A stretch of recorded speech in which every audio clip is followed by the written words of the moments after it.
शिव की आराधना किसको कहते हैं? कोई कहता है कि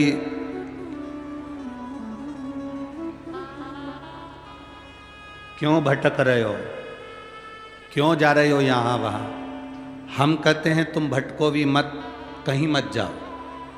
तुम्हारे घर के नजदीक में जो शंकर का शिवालय हो, तुम्हारे घर के नजदीक में जो शंकर का मंदिर हो, शिव मंदिर हो, शिवालय हो, उस शिवालय में जाकर एक लोटा जल प्रतिदिन चढ़ाना प्रारंभ करो।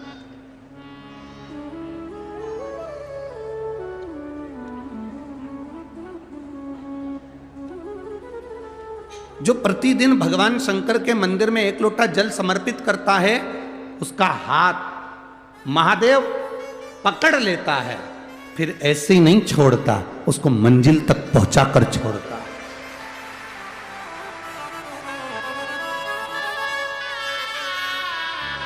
वो ऐसे ही नहीं छूट सकता।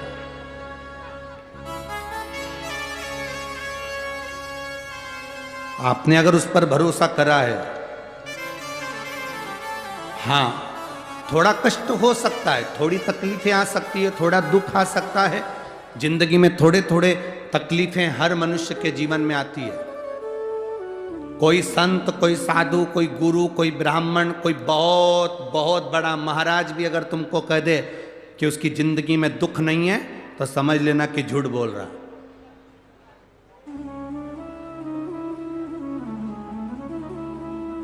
मेरे राम जी महाराज भी इस पृथ्वी पर जन्मे तो उनकी जिंदगी में भी दुख आया।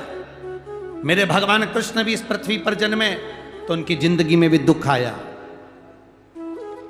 माता जानकी भी इस पृथ्वी पर प्रगटी तो उनकी जिंदगी में भी दुख आया। राधा रानी भी इस पृथ्वी पर प्रगटी तो उनकी जिंदगी में भी दुख आया। संसार में अगर जन्म लिया है, मृत्यु लोक में अगर तुम पैदा हुए हो, पृथ्वी पर अगर तुम आए हो, तो तुम्हारी जिंदगी में दुख ये नहीं कि नहीं आएगा। हमारे पूर्व के कर्म के अनुसार हमारी जिंदगी में दुख, हमारी जिंदगी में तकलीफें आती है, पर वो दुख मिटेगा कैसे?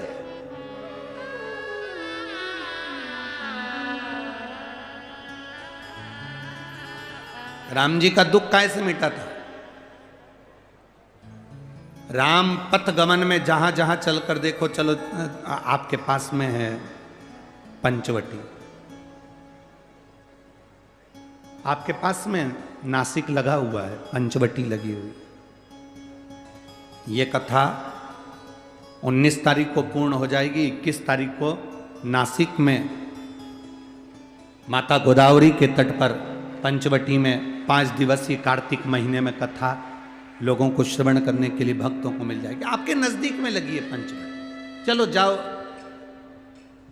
जितने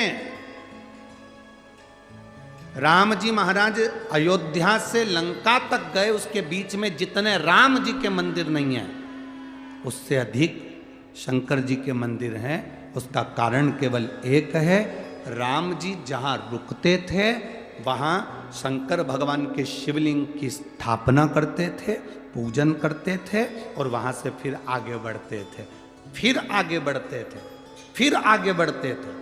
बिना शंकर की आराधना के, बिना शंकर भगवान को एक लोटा जल चढ़ाए बिना मेरे राम जी महाराज आगे बढ़ते ही नहीं थे। भगवान कृष्ण के जीवन का चरित्र उठाकर देखो।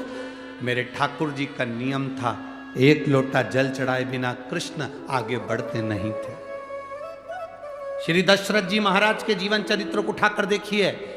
सूर्य नारायण भगवान को जल और शंकर भगवान को जल चढ़ाए बिना दशरथ जी महाराज आगे बढ़ते नहीं थे। श्री जनक जी महाराज के चरित्र को उठाकर देखिए। एक लोटा जल चढ़ाए बिना जनक जी महाराज अपनी सभा में नहीं जाते थे।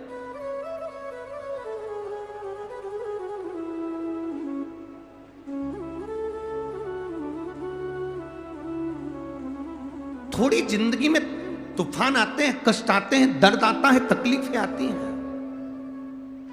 पर तूफान आता है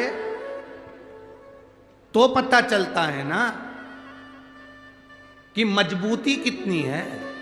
अभी पता चला, चला कि नहीं चला? अरे बोलो तो जम के। पता चला ना कि मजबूती कितनी है। ये हवा चलती है, तूफान आता है, तब पता चलता है मजबूती कितनी है। उसी तरह दूसरे धर्म के लोग तुम्हें डिगाने के लिए आगे बढ़ते हैं, पर तुम्हारे भीतर का सनातन धर्म दिखा देता है कि मजबूती कितनी।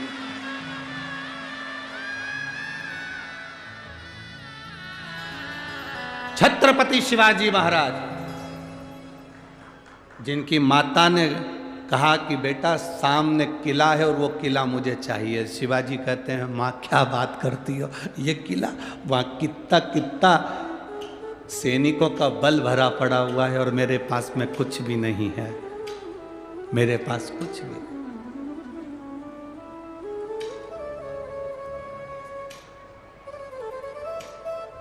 जीजाबाई के शब्द जब श्रवण किए,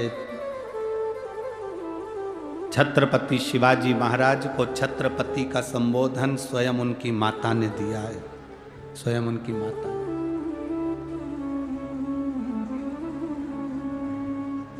कह दिया जीजाबाई, सामने जो किला है वो मेरा है, तुझे मालूम है?